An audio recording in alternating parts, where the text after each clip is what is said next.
I'm gonna look at Coco. Hi everyone. So this is the first video of our Two Birds and a Bunny channel. So we're gonna start with Coco here. He's a male lovebird. He's about 2 years old. We got him from a pet shop.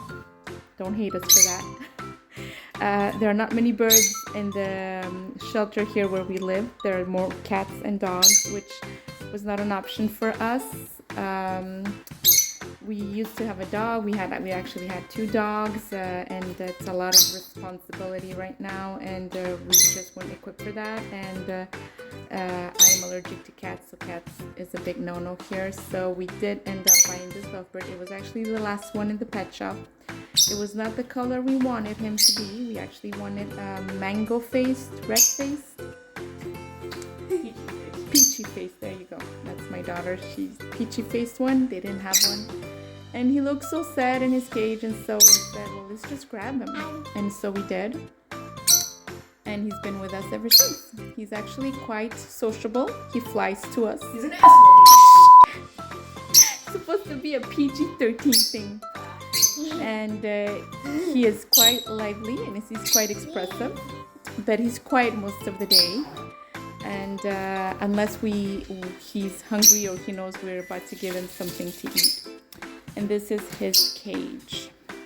Now it's a big cage. I don't think the video does it justice. But he does go out to fly. Not all day, because we're not here all day. The kids go to school and we work. And just so he goes out to fly in the evenings and on weekends. He just came out to fly while I was cleaning the cage. And just so his situation here is, this is a big bird toy that I got from Amazon. I was supposed to pick for small birds, but I ended up not paying attention and I bought for big birds. And he's using this like a sort of nest. We found out this is not the way it's supposed to be. It's actually supposed to be vertical and not horizontal. But he always went to it when it was time for his nap or when he went to bed. And so he thought, well, maybe he needs like a little place where he can... He's a little weird here. Where he can, rest a little bit. And so he's been using it like a sort of nest. I don't know if that's good or not. I find out that he's been a little bit more aggressive ever since we've placed it there.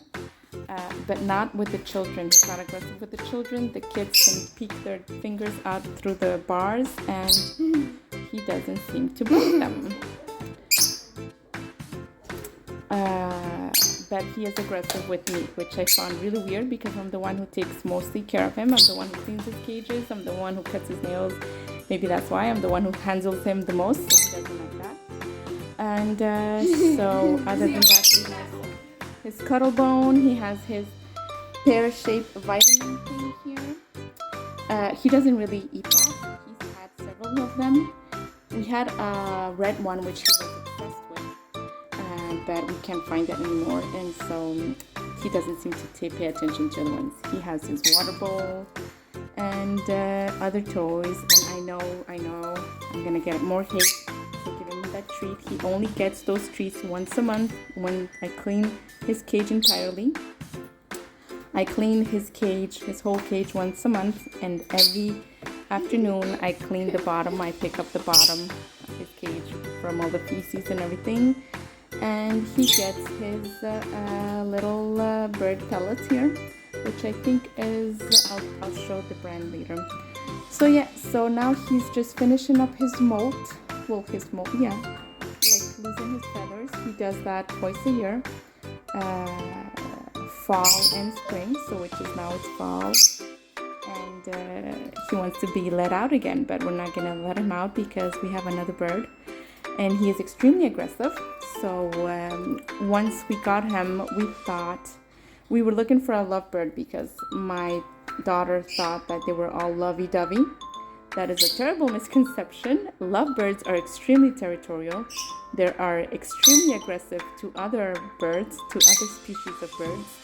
And they even are extremely aggressive to each other. So if you do not have a pair that's bonded, to introduce another bird to a Lovebird's cage without them knowing each other could be very dangerous. They can attack each other, maybe even kill each other.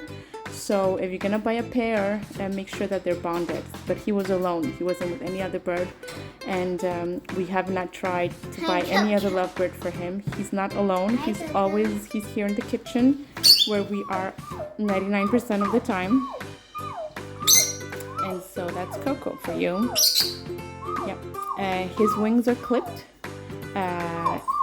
because we did go on vacation with him. And we were afraid that during a pit stop, or if we had to check up on him and open his cage for whatever reason, he would not fly away.